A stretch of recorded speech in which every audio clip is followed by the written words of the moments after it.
Yes.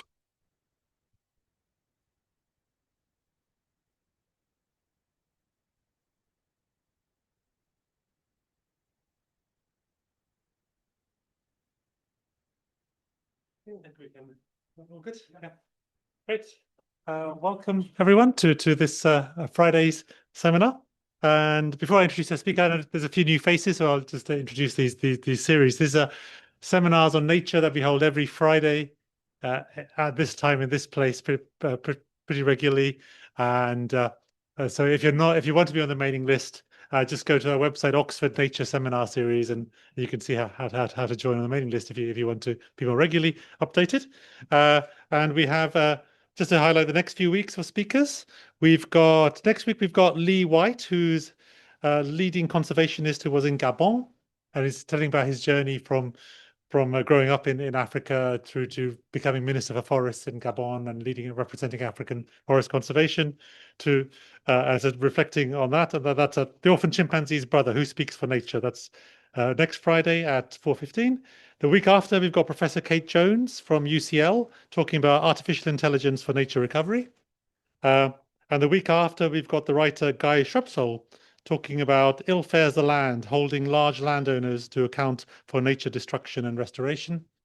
And then the last week, we've got Professor Dom Spracklen from Leeds on Do Forests Make It Rain, harnessing the local climate benefits of tropical forests. So quite an interesting scope and range of talks there. So do come along.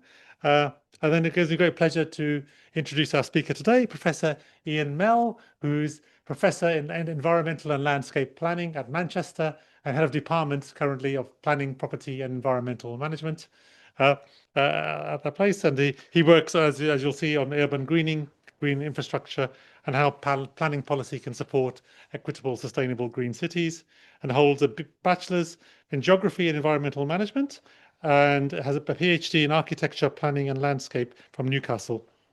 And it's wonderful to welcome you here. Afterwards, we'll have some questions, but then also we have a drinks reception around the corner that you're all welcome to come along and have a more informal conversation as well. So thank you for joining us. Thank you for the introduction, and thank you for Wendy for the invitation, and for everyone to be here. If we were in Manchester, this room would be empty. None of our staff or students would be here on a Friday afternoon at 4:15. They'd have gone home. So thank you. I also feel like an absolute imposter now, given the list of people you've got coming, like conservationists, nature recovery, tree folks. Like, yeah, I'm a planner. I'm a geographer by trade, as we all are, but I'm a planner by profession. And I kind of fell into green infrastructure. I wanted to be a development studies person. I wanted to go and work in Southeast Asia. No jobs. I'm not an anthropologist. I'm not an economist. I'm not a water person. Went back and did planning.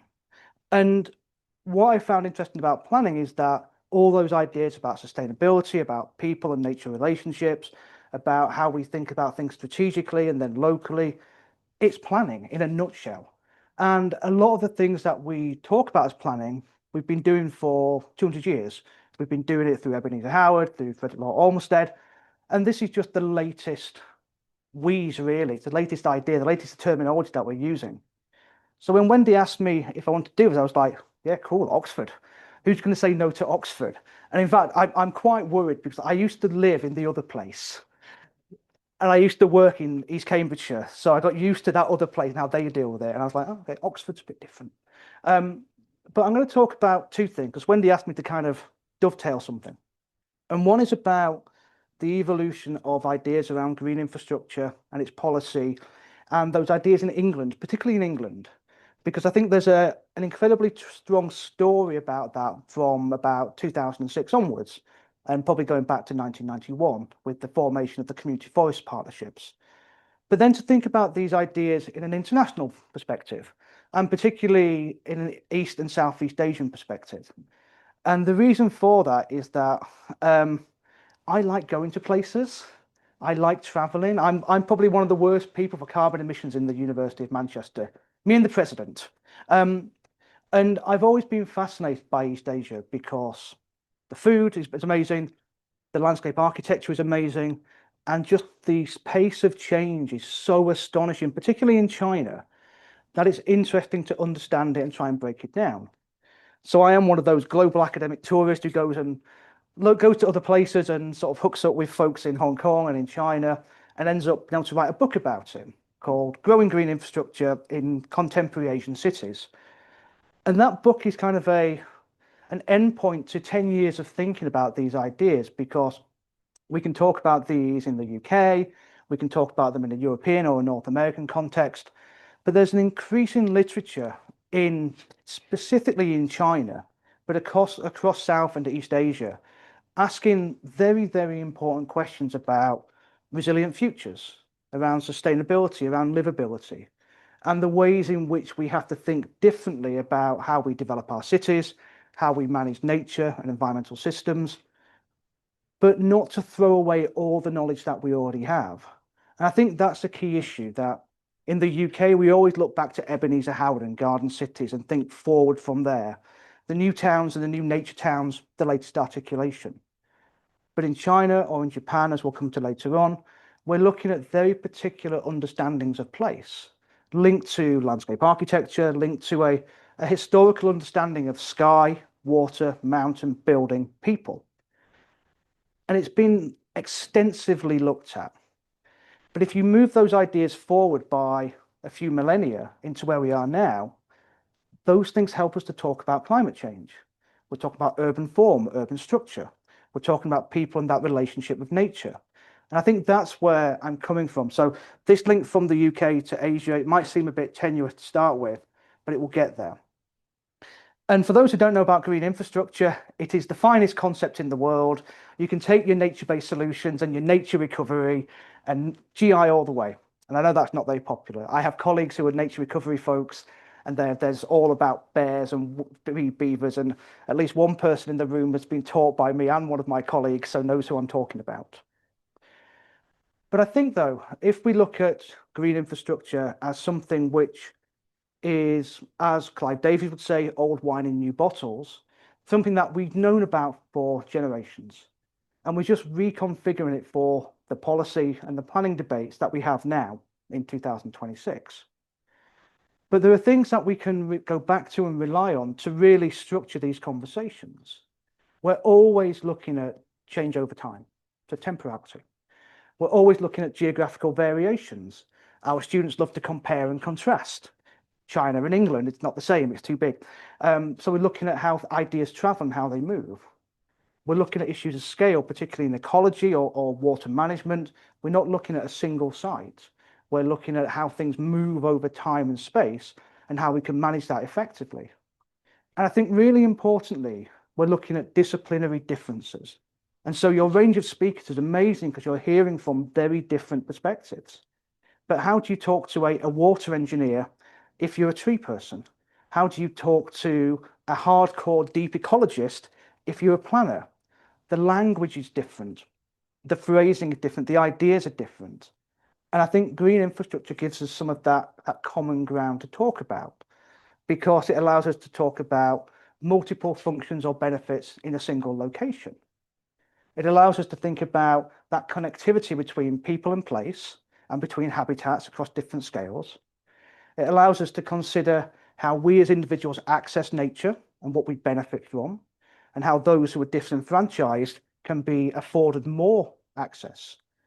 And we think about it in a more holistic manner in terms of how do we try and balance the environment and the need to support environmental systems with the need to support the economy. And in the middle is people and how people react to both of those things. So there's an ongoing circular conversation about people, place, environment, or within a bigger bubble, which is the politics of this, and the politics of planning, and the politics of the environment, and the politics of economic growth. So a lot of the discussions around GI can relate to these simple principles: multifunctionality, connectivity, access to nature, and integrated or strategic planning. But we can also think about it as a technical approach to planning, thinking more about engineers or water management, or more of a social and a cultural perspective. There's an image later on from China, which is my favorite picture I've ever taken. And it's very much about that everyday tactile relationship people have with nature. So there's lots of ways to articulate this. One of the other ways, and the most simplistic ways, is to break it down into a series of elements. What is it? Trees, grass, parks, waterways, green walls, green roofs. The list is quite extensive. And one of the reasons I always go trees and parks and grass, when I started my PhD in 2005, I went home for Christmas and we're having Christmas dinner. And my mum says to me, "What are you actually doing?" My mum's not really the academic type. She's like, "You're wasting your time, get a real job." And I explained it in this really technical first year PhD student way. "I'm really clever, I'm fancy." And she went, "What?" So I was like, "It's trees and grass and stuff." And she went, "Like my garden?" I was like, "Yes, like your garden." And so we broke it down into elements. And I think that's part of the nature of what I'm going to talk about, that ease of just finding that common ground and thinking about if it's about how people understand parks or street trees or waterways or green walls, there's a way that we can talk about green infrastructure. And that allows us to use these ideas across the world. And because of that, and if we look at the literature, it is astounding how many new phrases come up. So the whole blue-green infrastructure, green-blue infrastructure, urban green infrastructure, rural green infrastructure, every academic, including those in this room, want to have their title. And nature-based solutions was the latest one, the big European push for it, but seems to have kind of pulled back a little bit, still very European. But if you're looking across things like water, for example, and you're talking about combined stormwater overflow, or low impact development, or water sensitive urban design, or sponge cities, they are fundamentally all the same thing. They're all drawing from a need to manage water more effectively. It's just that they're geographically bespoke. And so one of the things I want to argue is that green infrastructure offers an opportunity to break down some of these barriers between language, terminology, and application. Because GI, in its sense, is quite aspatial. Its principles are aspatial. And therefore, it allows people to go, "Oh, that particular idea fits within low impact development. That particular idea fits with water sensitive urban design. Therefore, an Australian can talk to an American and have a conversation about water." And I think that works with a whole series of different ideas like urban forestry and community forestry. Urban forestry might have a larger scale, being from North America and Canada specifically, whereas community forestry might be more localized in the UK, particularly in the north of the country. We might look at the Sustainable Cities Agenda from 2004 and the Office of Deputy Prime Minister under New Labour, and just think it's just Howard's Garden Cities all over again, but on a slightly different configuration. And so what I really like about working in this space is that all these things talk to each other.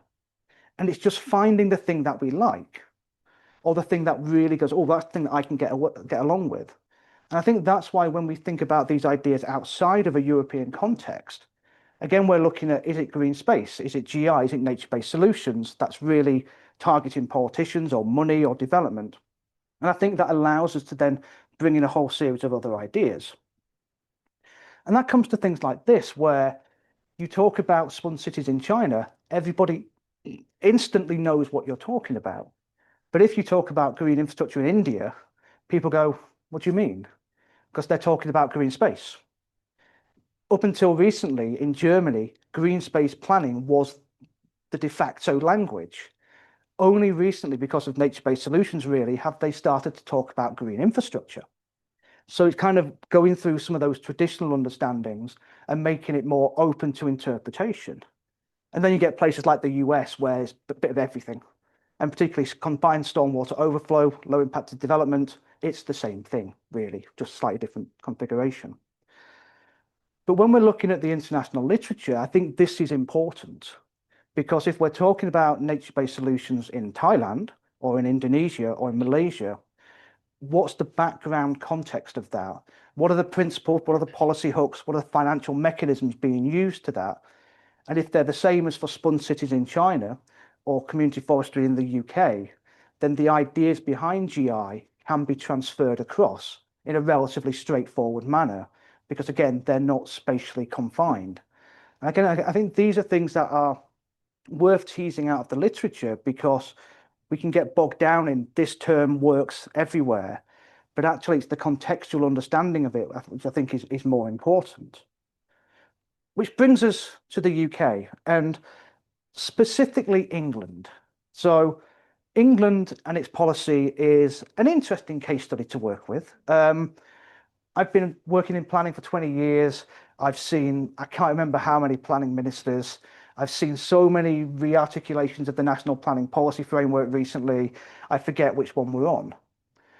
But what I do think we see in the UK, and particularly England, is a very particular roller coaster ride of pro-environmental, pro-development characteristics. So New Labour, 2004, sustainable communities, one of the high points of thinking about bringing nature back into cities under the New Labour administration. Walkability, livability, greening, water management, climate change, all together. I think often underrepresented in current conversations. Then at the end of that administration, we got the coalition, then the Conservatives, and we got the National Planning Policy Framework, which I'm going to be very, very mean about. They took 1,000 pages of legislation and made it into, I think it was 63 pages.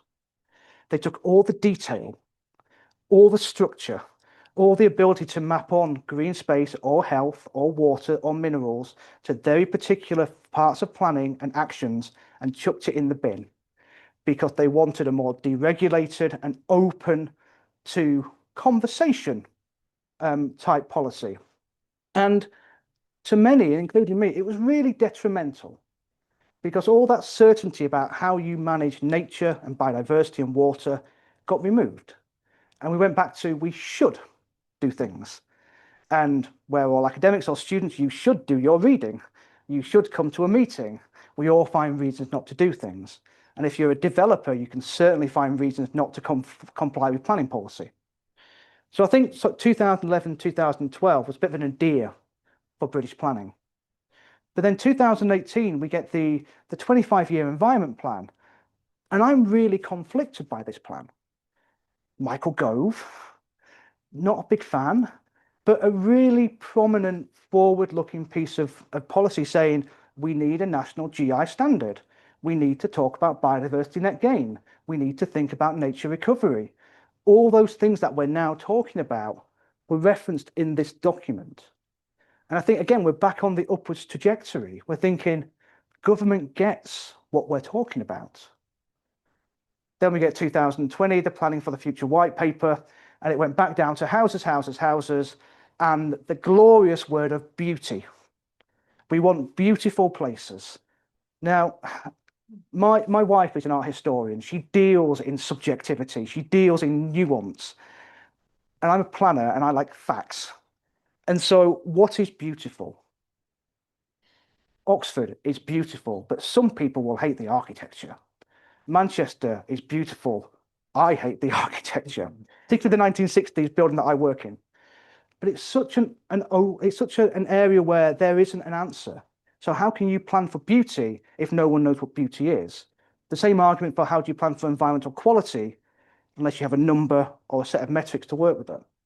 And so we have this 15-year period where things are going up and down. And then we have the constant revisions to the NPPF. And this is a bit of a note of caution. If you're ever going to use AI to do policy analysis, check it afterwards. And the reason I say that is because I check the NPPF regularly for updates. And I know how many times GI is referenced and what it says, because I've read it. I actually read the whole thing. AI gives me a different number. So just check it. But GI is in the National Planning Policy Framework. It's there saying we should follow the National GI Standard. Brilliant. There are 6 references. They're all like that. It doesn't really tell you anything. So does it fill you with a real compunction to do these things? Or do you think I probably should think about it?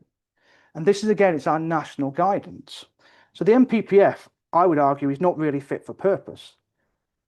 But if we look across the UK, I think this is where, when I'm talking about England, I'm trying to exclude Scotland and Wales and Northern Ireland, because they do things differently, is that England seems to be lagging behind, despite being at the forefront of these conversations for so long, and being at the forefront of the evidence gathering and the policy making.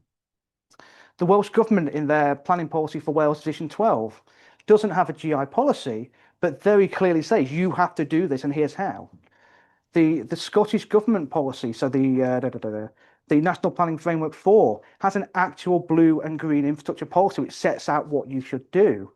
Even in the Republic of Ireland, it has 2 national objectives about what we should do. Northern Ireland's a bit of a basket case with their policy. It's getting better, but it's still not quite there. And then England, it's like, yeah, MPPF, GI. And so for a country which is leading the ideas academically, practically in policy, it's not really embedded within the national planning structures. And so I think England is really lagging behind, despite setting the agenda on a lot of these ideas. And that's made it even more annoying when we think about the way in which legislation has been developed to purposefully ensure that nature recovery, biodiversity, GI is in planning. The Environment Act made it clear BNG, the National GI Framework, were going to happen and we have to follow them.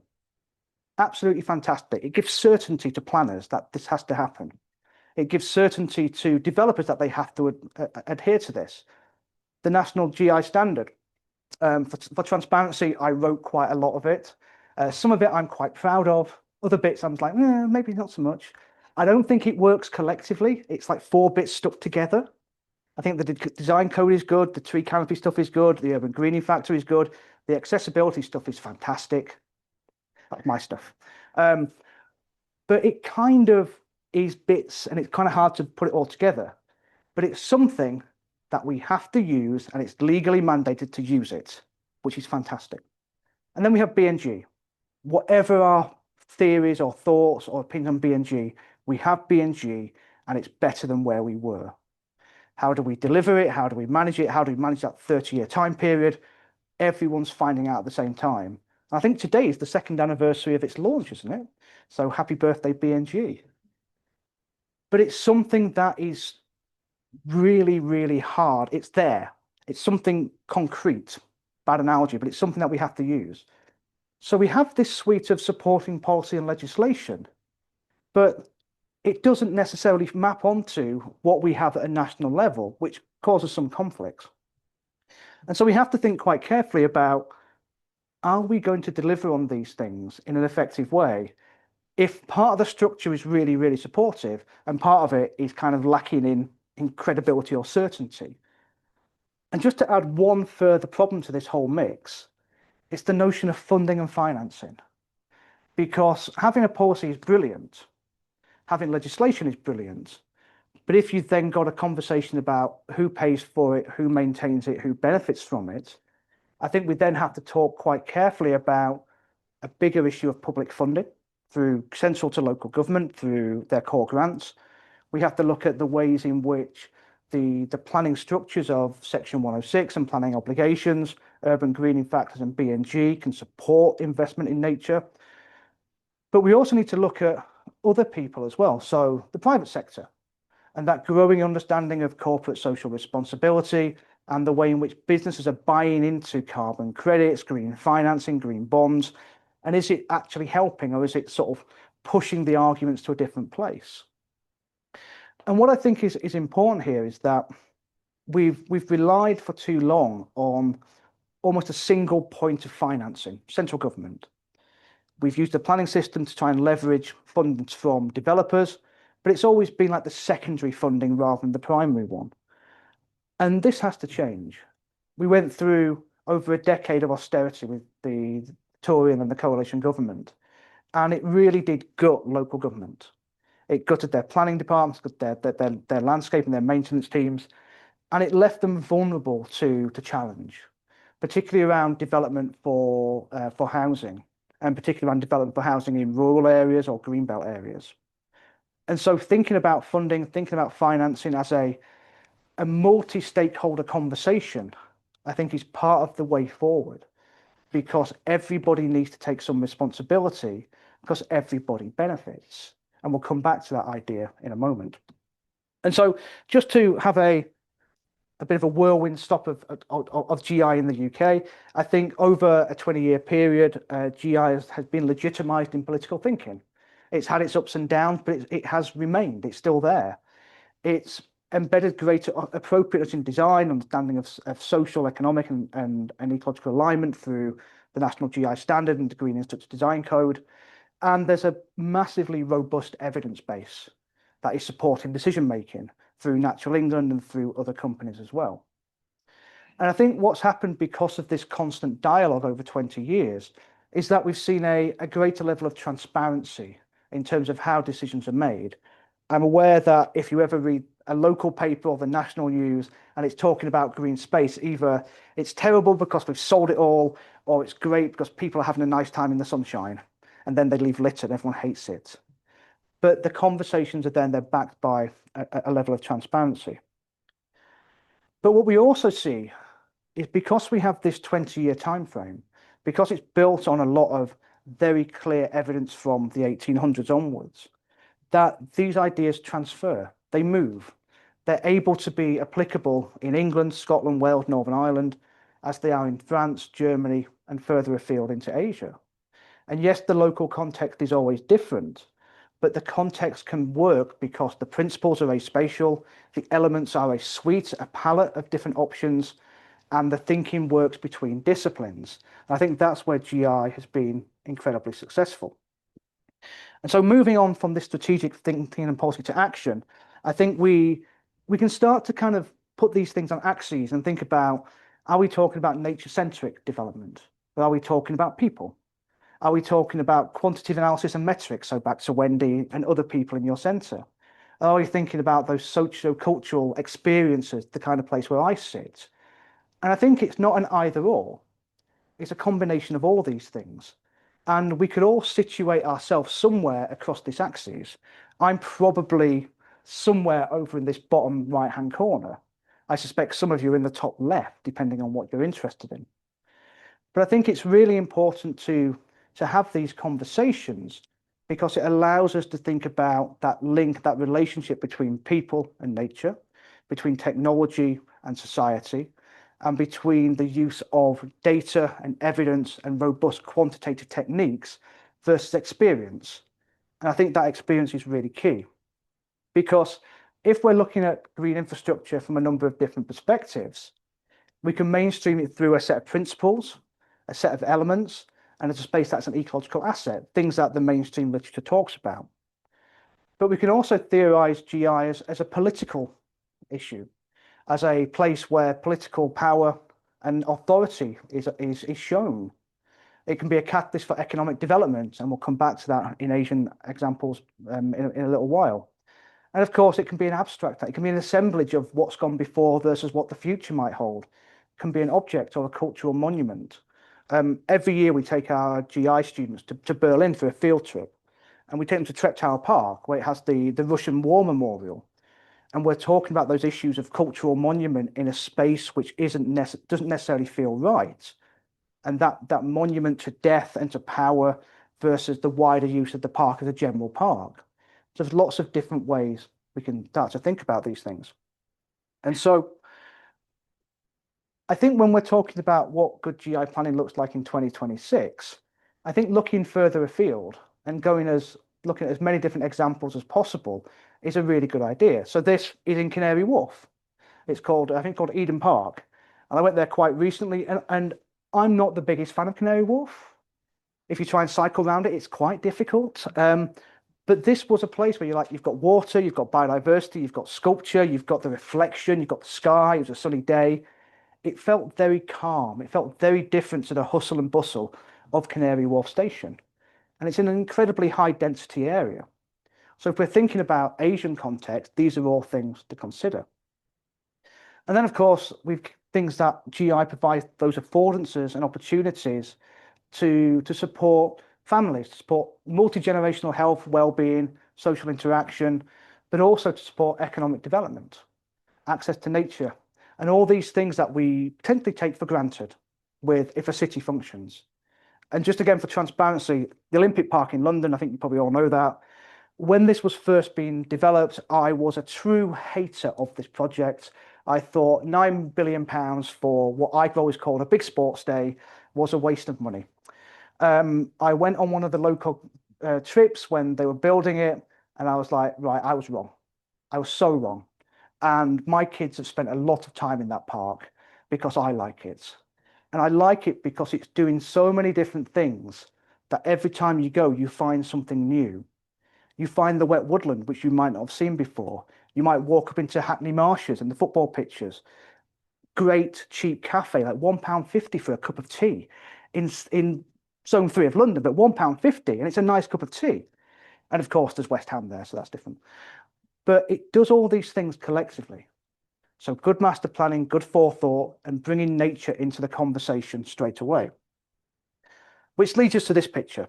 And it is my favorite picture I've ever taken. 2014, Suzhou Park in Suzhou. So just about half an hour from Shanghai. And I'm there with a guy called Professor Bing Chen, who works at the XJTLU, so Jianzhou Tong Liverpool University in Suzhou. And he's showing me around the parks because we're talking about landscape and stuff. And we come across this scene, and I am absolutely bamboozled by what's going on. Because there's the lady in the grey tabard there with a microphone singing. She's doing karaoke. And all these people are her friends. And they come to the park to listen to her sing in the afternoon. And people are clapping, people are dancing. And it's amazing. This is my thing. I still do this every time I talk. It's amazing because this is not an English park. This might happen in London. Probably. Does it happen in Oxford? Do you have people doing karaoke in the park? It's such a culturally appropriate thing to do. The same as dancing, doing your calisthenics, uncles and aunties running really slowly while gossiping. India's the same for that one. It's quite funny. But it really hit home the fact that a space that I know, a park, I know what parks are different. And so if we look at parks as a combination of different components that are for people, that are contextually specific, that offer lots of different social, economic, and environmental functions, and that are there to do climate change resilience ideas, that are there for community well-being and interaction, then these notions of GI as multifunctional, access to nature, connective, integrated in terms of what they do, it makes sense. So that aspatiality really works. And this lady still makes me smile now. But if we go and look across different ideas or different locations in East and Southeast Asia, we see that these things are common. It's just that we're not necessarily using the same terminology. And just a couple of examples here from Singapore and from China, both illustrating what I would consider to be quite a similar thing, a progression of thinking around green infrastructure and GI projects, policy and action, but done in very different ways. I think the post-independence from the United Kingdom, then post-independence from Malaysia that Singapore had really set a tone for, we're going to be Singapore, what's our identity going to be? As an island state that doesn't have enough water, enough food, enough electricity, it kind of needs to think differently. And from day one, green space planning, strategic green space planning, national tree planting days every day from the late 1960s onwards, the green space, the garden city plans that have been regenerated and regenerated to make Singapore a city in a garden, not a garden in a city. And that long-term understanding that Singapore needs to think about nature and people buy into it. Now, there's always conversations about that soft authoritarianism from the Singaporean government that everyone buys into because they know they'll be looked after, but actually don't really have a choice. So is it actually consultative? Is it really for everybody? Or is it a bit top-down, hand on people's backs? And I think it's both of those things, actually.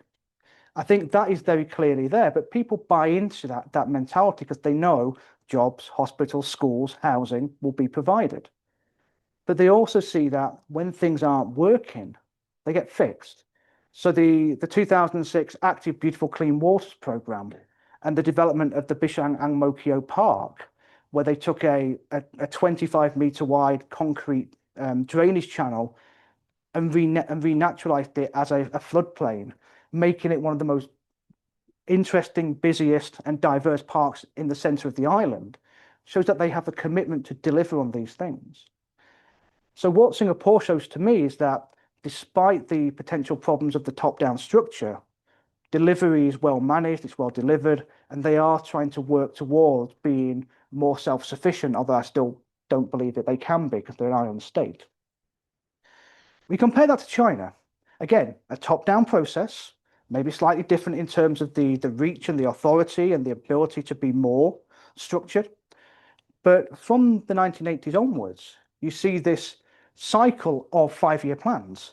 You see the cycle of the new project, the new mandate being put forward, be it the National Civilized City, the National Garden City, the Healthy City, the Eco City, the National Forest. Pick your word. We've got lots of words to choose from. And hopefully what you notice is that it's every 3-4 years they get changed. So they move on to the next big thing.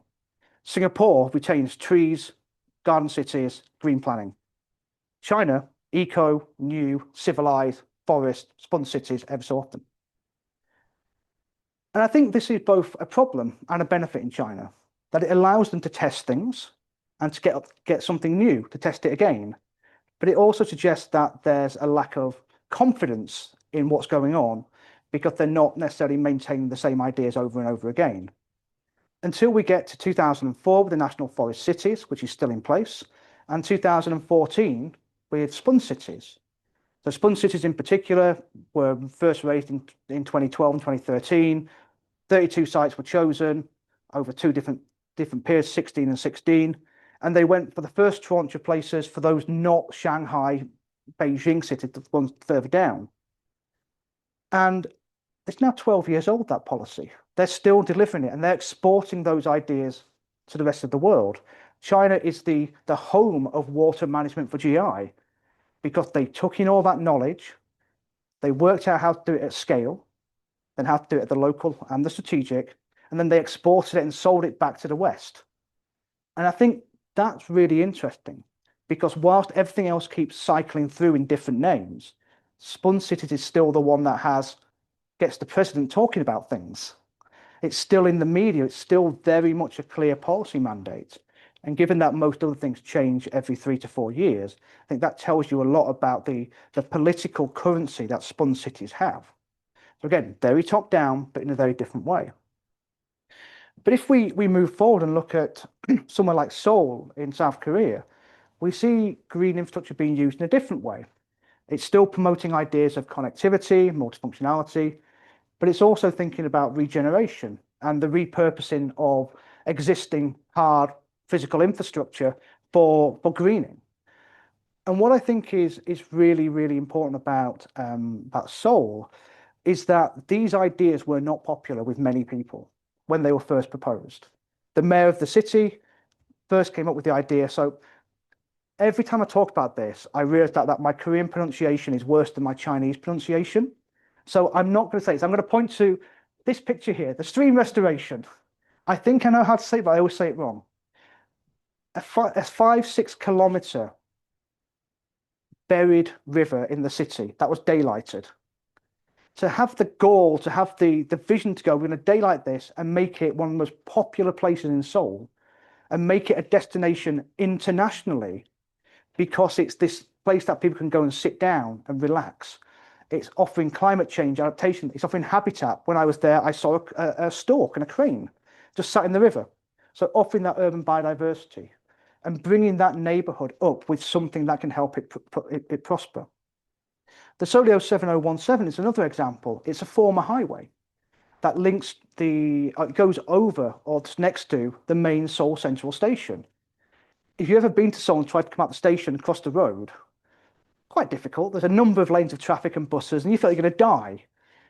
Go up onto the roof, you've got this, and it takes you over the traffic down to street level. So it's at grade. So it's accessible. It's connective. It goes to 3 different parts of the city. And it's got the National Arboretum there as well. All these planters have different tree species showcasing the ecology of South Korea. So it's educational as well as being functional. And it's a lot cheaper than knocking down that freeway. And again, a lot of people were like, why are you doing this? It's stupid, get rid of it. But this and the other 2, Forest Park and the Street Park at the bottom, are all repurposing former industrial infrastructure. So the 2 on the right are predominantly using former rail tracks and rail yards things that we've seen in Paris, things that we've seen in New York, things that we now see across the world, because those spaces are small, they're quite narrow, but they are linear, so they offer those spaces. And the two on the right are really interesting because they're in between main transit stops, big subway and train stations. They're near 2 or 3 universities. They're near bars and restaurants and housing. So they're providing an additional resource. So they're multifunctional. And a lot of this was done because there was political support, but there's also an awareness that these spaces would just be left unless something happened with them. I think, again, coming back to some of the ideas from the UK in the 1990s community forestry, it was that rethinking these derelict places as places of meaning and of value. And this is just done in a far more visible and landscape architecture scale. And then if you move on to Japan, I think Japan's interesting because it retains the tradition. It retains that understanding of nature as part of the cultural value of the country, either through things like Shinrin-yoku, so forest bathing, the cherry blossom viewings, the sakura that you have across the island, particularly in Kyoto, and the hanami, the flower viewing, that link to place being very ordered and very managed, and that it's a cultural phenomenon to go and to have your pictures with the cherry blossoms. But what I think we also see in Japan is a real blending of the tradition and the modern. So the Hojo Garden, the Abbott's Garden in Kyoto, is one of those places. It's a classic Japanese Zen garden, and it doesn't look like much until you start to read about how the form and the structure, how the link between people, the celestial, and the land are all part of this understanding of Chinese and Japanese sort of spirituality, and how that kind of conforms with the way in which parks and green spaces looked at within Japanese planning. And then you get something like the Koniguchi Komigawa Park, which is a 16-kilometer bit of the river in the east of Kyoto, which is a greenway, it's a cycleway, it's a biodiverse habitat, it's a floodplain, and it's a disaster refuge area. So if there's ever another big earthquake, people are told to go by the river because it's far enough away from the buildings. So you have this sense of that relationship between people and nature in Japan, which is very formal, very structured, but also very practical in terms of how we think about the future. And I think, again, that draws on these ideas of Howard, of Olmsted, that we're sharing ideas and they transfer across different locations. And so if we're thinking about what drives investment in GI and how we can evaluate success, I think we can go standing these places. This is an October day in 2023. It was about 32 degrees and it was about 25 degrees on that canyon. It was brilliant. But it was used by hundreds of, if not thousands of people when I was there. And it was a Wednesday afternoon. So it's succeeding in many ways. But if we're thinking about things in a more practical and sort of planning way, then there's a whole set of different political and economic drivers. There's ideas around form, function, and design. There's things around ecological and climatic influence we need to talk about, as well as those cultural understandings of place. And again, I think all these are contextual to the location. But what I do think as well is that they map nicely onto different elements and different principles that we spoke about at the start. So where we have successful GI work around the world, there's been strong political support. The Olympic Park in London, Ken Livingstone, Boris Johnson, and so on. There's that visibility and prestige. So the High Line in New York, let's get the wow factor in there. Looking at regeneration, we talked about solar as part of that. And the economic value of green infrastructure is really key here. I did a lot of work a few years ago when I worked at the University of Sheffield, trying to value street trees. And it's really hard, as many of you will probably know, because you're trying to come up with a finite number for something which is intangible in many ways.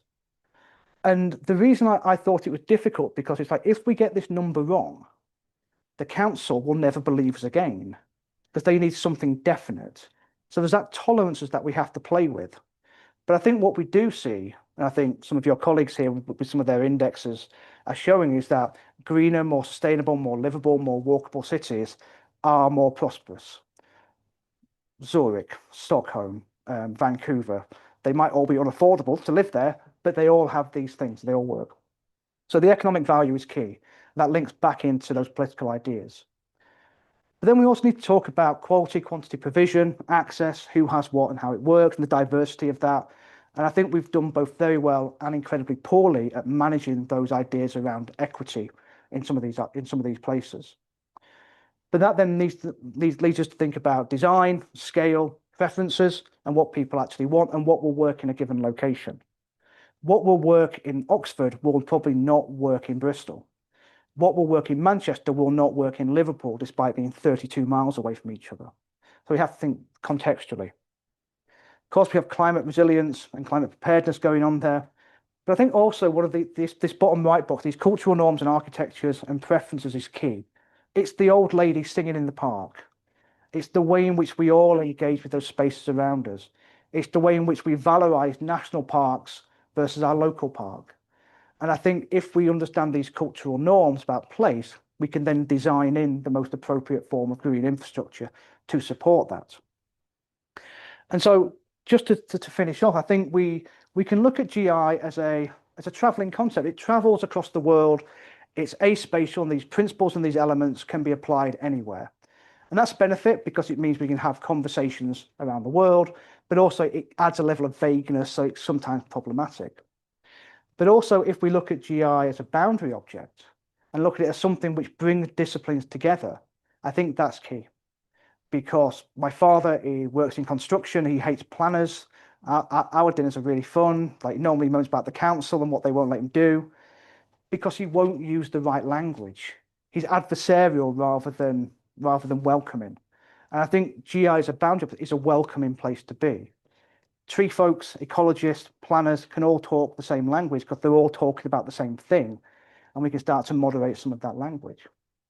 And I think we see that with the ways in which Singapore, for example, has had this intergenerational understanding of the value of nature, and it brings ideas from other parts of the world and makes them their own. It makes them Singaporean. And all these things, I think, are part of this conversation to go, the principles and the elements can be applied elsewhere. So just to finish up, I think this is a really nice product. A flower you plant may not necessarily bloom, but the seed of a tree you happen to drop may grow into a forest. And I think GI is a seed that was dropped by a lot of people in a lot of places. And it works in those places because people have taken on board modernity and tradition, the old and the new, the cost and the benefits, issues about density and access, and made it locally contextual. If we just try to enforce an idea from one place to another, and I'm thinking in the Middle East in the 1990s and all the new water resilient cities, ideas from elsewhere just transplanted into a desert, it doesn't work. But that organic nature of growth in knowledge, expertise, and in people, I think is really key. Because then it allows us to bring in all this local indigenous knowledge, but it allows us to draw on best practice and ideas from elsewhere as well. So thank you all for listening. This last picture, this is the Beijing Forest Park, the top of the Beijing Olympic Park in Beijing. And what's amazing, this was taken last October, and I was there. I was actually wearing this jacket. And it was deadly silent. It's in the middle of the city, and it's deadly silent. And I saw nobody for about 10 minutes. And it just felt amazing to be in nature on my own. It was quite cold, so it felt quite nice. Like you felt quite invigorated. And then you walk back around to the path and you see the old ladies dancing. You see the kids there doing their schoolwork. You see the aunties and uncles pretending to run and gossiping, and it becomes China again. But this one site has that ability to have solitude and tranquility and action, because the design is for people, for nature, and for place. So thank you very much for the invitation. Thank you, Wendy. Thank you to the department, and I'm happy to take any questions.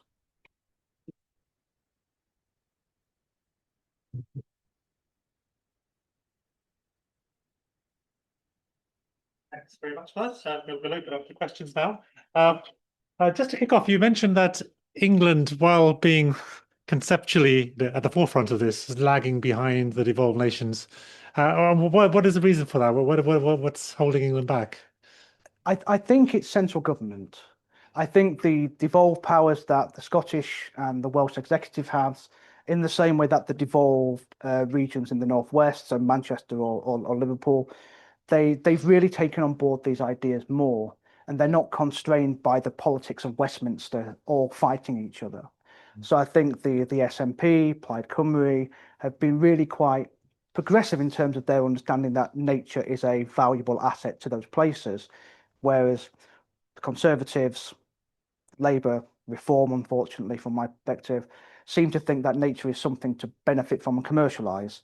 So I think that's part of it, that they've never got round to thinking this is actually important enough to do something, even though we have legislation that says you should be doing stuff. Whereas I think Scotland and Wales have gone, no, we recognise this is important. And particularly with the national parks in Wales and Scotland, they are such a part of their economic focus that they really see the value of maintaining that and managing it. Whereas I think in England, we don't always see that. Okay, thank you. Okay, we can open up to. Thank you. First of all, thank you very much for the talk. I really appreciated it, and all of the case studies in particular that you brought up.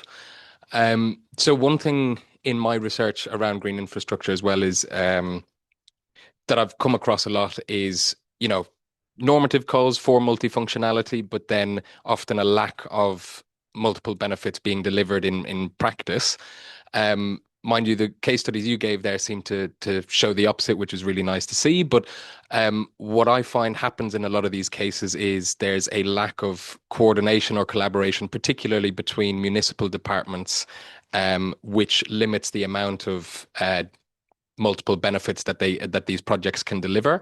And I wanted to ask what you think are the main barriers and perhaps the main success factors in improving multifunctionality, and whether that's things like shared mission approaches or shared narratives between departments, if it's different governance arrangements or task forces, committees to get different departments working together. I just wanted to hear your thoughts on how do we get more cross-sectoral collaboration in this space. Thank you. It's a really astute observation. It's something that I'm a glass half full kind of guy, so I show the good stuff. When I'm teaching, I badmouth a lot of that stuff quite a lot, particularly Singapore quite a lot, to be honest. I think it comes down to people. So I think collaboration is something that in the UK we are legally required to do. Cooperation between departments and between local authorities. But to get to do that, people need to agree on stuff. And there's so much siloed mentality and workload capacity in many ways in planning in the UK that it doesn't always happen. Where I see things working positively is where individuals are going above and beyond. So one example would be the Bristol, Bath and North Somerset region, the Baines region. They've done a lot of work on green infrastructure, and it's come down to individual officers championing this work and then elevating it up through committee. Now, that both is and isn't their job, because they're there to be planners, but they also know that this is important, so they've tried to put it on the political agenda. And it's been successful, but that doesn't happen everywhere.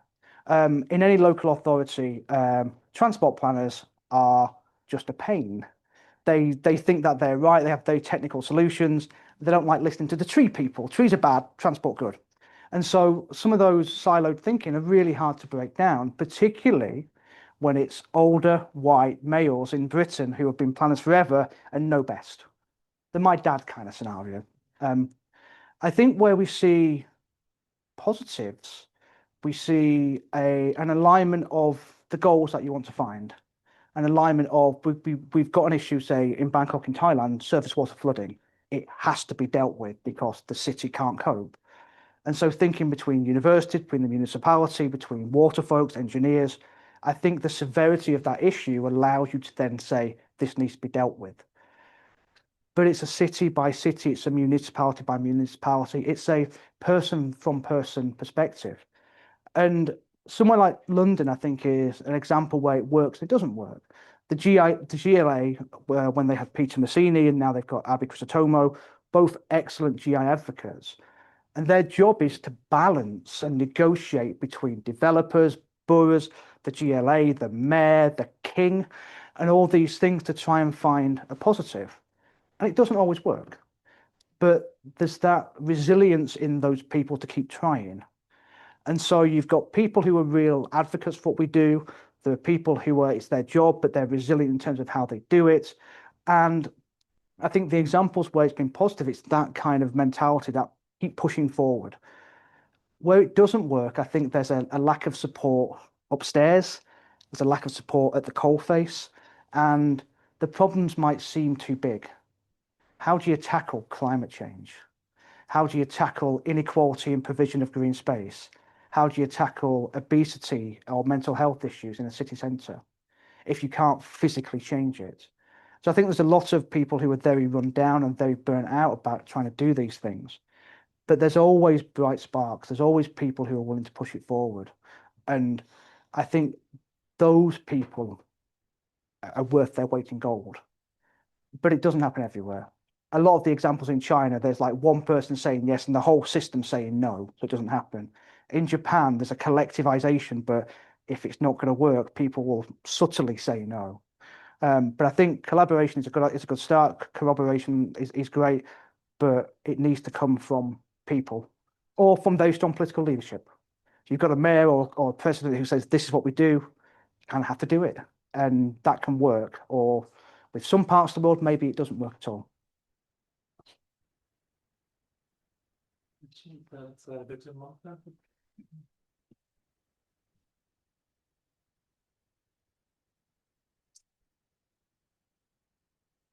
Thanks, really interesting talk. You were just mentioning mayors, and I wondered if you have any thoughts about opportunities for green infrastructure with the move to strategic authorities and more mayors at the regional level. I live in a city with a combined authority and a mayor. I think it's wonderful. I think one of my big bugbears, along with the NPPF, is the dismantling of regional policy in England. When I first started my academic career, we had regional spatial strategies, which allowed areas, so the northwest and northeast, to work in collaboration, what you were just asking about. And it worked really well. They were difficult. The regional development agencies were difficult beasts to work with, but they thought about those bigger picture ideas. They thought about housing and transport and health and education at a regional scale to ensure that there was parity, or at least attempts of parity, across those areas. And because of that, you had almost a mayoral figure as the head of the RDA. And I think whilst there was a lot of resentment from central government specifically, but from some local governments being told what to do, it allowed a collectivization of understanding of GI and other things to work. Where we have metro mayors, Liverpool, Manchester, not Leeds and Sheffield, that's not quite happened, but other places, I think again there's a collective coming together of knowledge and expertise, and I think they are really, really essential for getting bigger things done. If it's about police, it's about education, about nature, because if you ask a local authority to develop a nature recovery strategy, they'll say we haven't got the time, the personnel, or the money. But as a collective body of entities, so in Manchester it's 10 different local authorities, they do have that authority. They have a leader saying this is what we're doing. And so I think they're incredibly useful. London, I think, proves that. I think Paris and the Metro Mayor there proves it. Even in places in Southeast Asia, Bangkok, well, the mayor there is pushing, I think, an environmental agenda. I think, though, if they're ineffectual or there's no buy-in, so the Leeds Sheffield thing, the Birmingham one seems to work and not work at times. Bristol goes up and down in how it works. I think it can be problematic. But we've got Andy Burnham at the moment.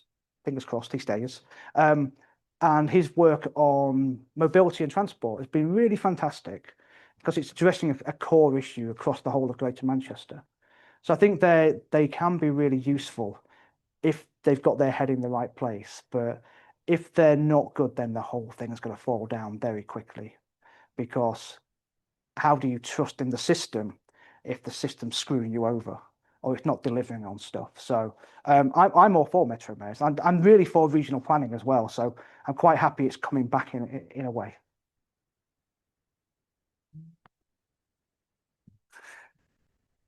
Thank you so much. That was really interesting.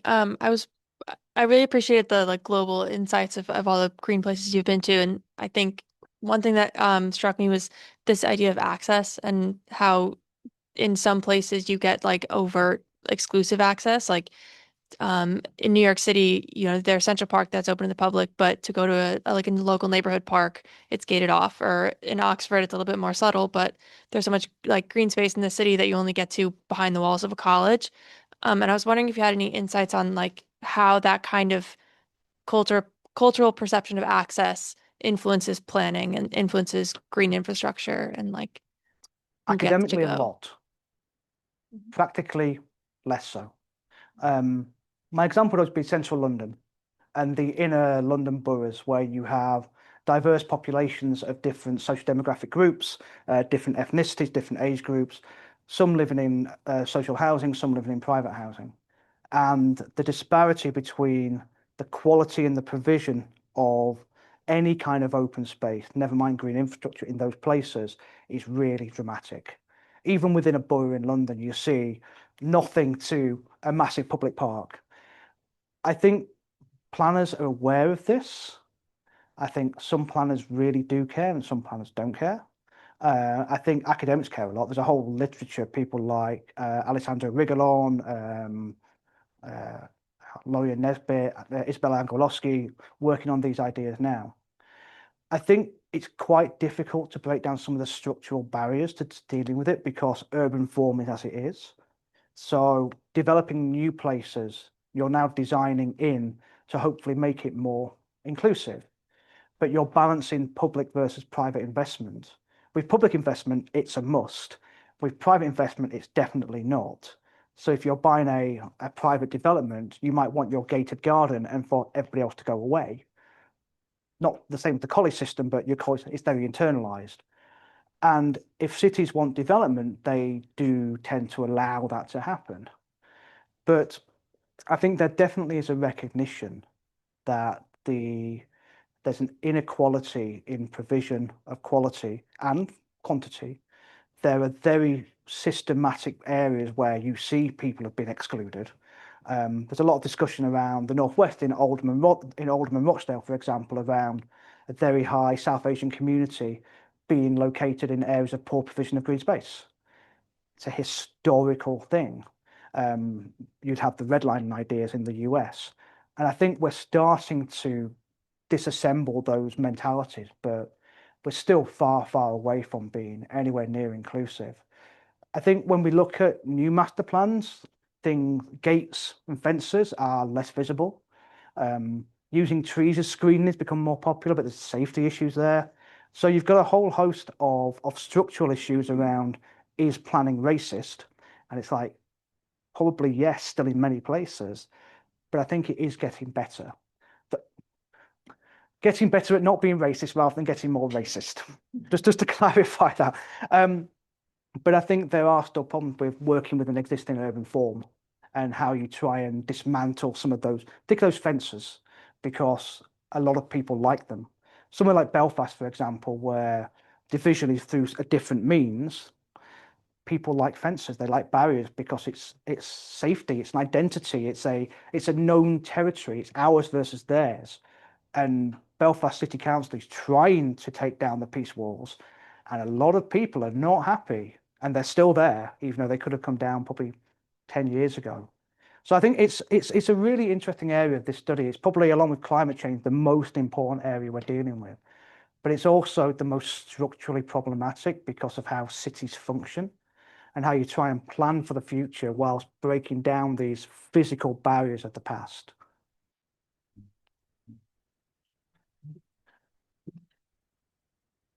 Maybe one of the last questions. And thanks so much for coming in. Just at advertisement, we also recorded a podcast for Liverpool Center, and you can hear more about the questions we asked Ian about his amazing work on the green infrastructure internationally and here.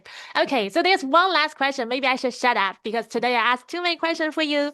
But you probably know at the end of last year, there was this initiative about forest cities. And that was ever since the Milton Keys, the future town built in 1960s. So it's like 50 years later. Finally, UK gonna do something.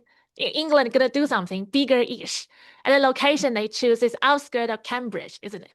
And that's where that's gonna happen. So I think I've been asked you, and you already mentioned all the kind of bigger scale green infrastructure plan or the green cities, eco cities happen in Asia, and sort of like feedback to when England's structure is really fragmented.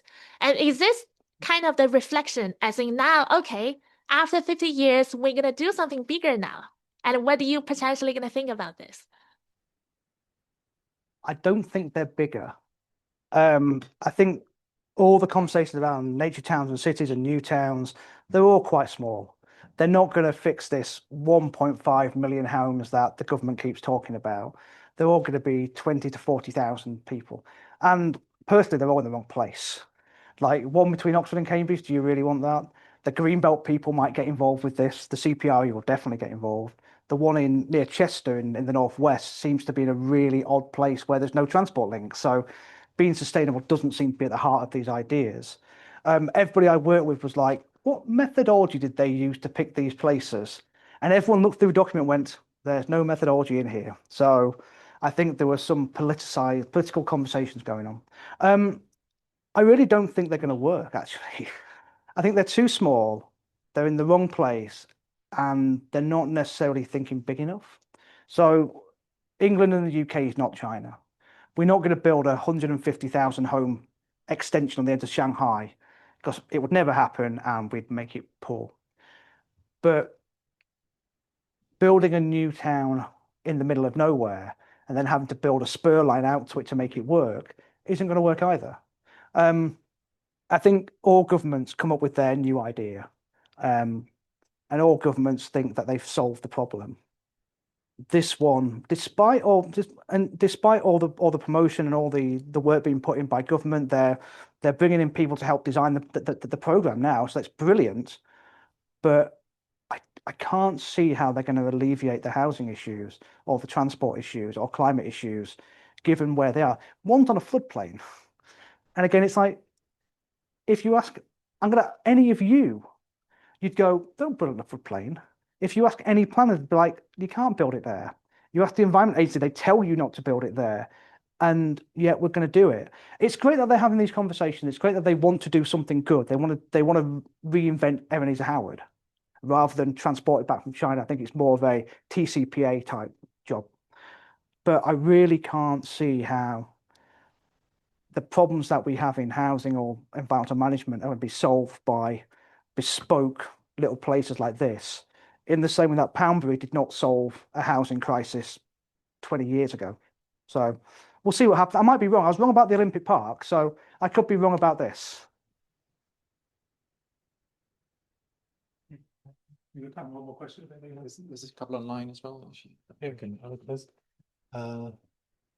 Actually, well, I'll ask one while I look at the ones online. Well, I was thinking particularly about the focus you had on Asian cities and the future of Asian cities, and I'm wondering how, in terms of global influence, thinking about other regions of the world like Africa, and are they looking to Asia for inspiration, or are they just still developing an ad hoc style? When we look at the wider world, where is it looking? Where's the future of green infrastructure in cities? I think Africa is a really interesting example because the influence of China through the Belt and Road Initiative, particularly around key infrastructure and investment via those funds, is really reshaping how land use and land ownership is being changed.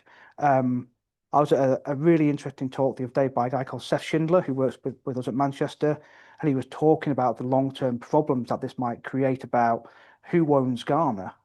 Is it the Ghanaians or is it the Chinese? Those kind of things. I think African cities are looking internally. They're looking at their own indigenous knowledge, particularly around land management, afforestation and water management, for example. I think they're also looking at European academics and European agencies to work with them, because unfortunately the colonial links are still there. So you've got a lot of people from French universities from the UK working in these places as well, and even Germany. And so you see those ideas being workshopped, being discussed between planners and academics, both locally and internationally. And I think so there's a link between Europe and Africa. I don't yet see a link between Japanese or Chinese or Malaysian academics in Africa from the literature. There are small numbers of people working on, tend to do big data and more data-driven analyses, but nothing that seems to be more on the ground planning focused. It might happen, depending on how the Chinese continue to fund infrastructure over there, but it might not. What I would hope is that African academics go their own way. They don't need Europeans, to be honest. They're far better at understanding locality than we are.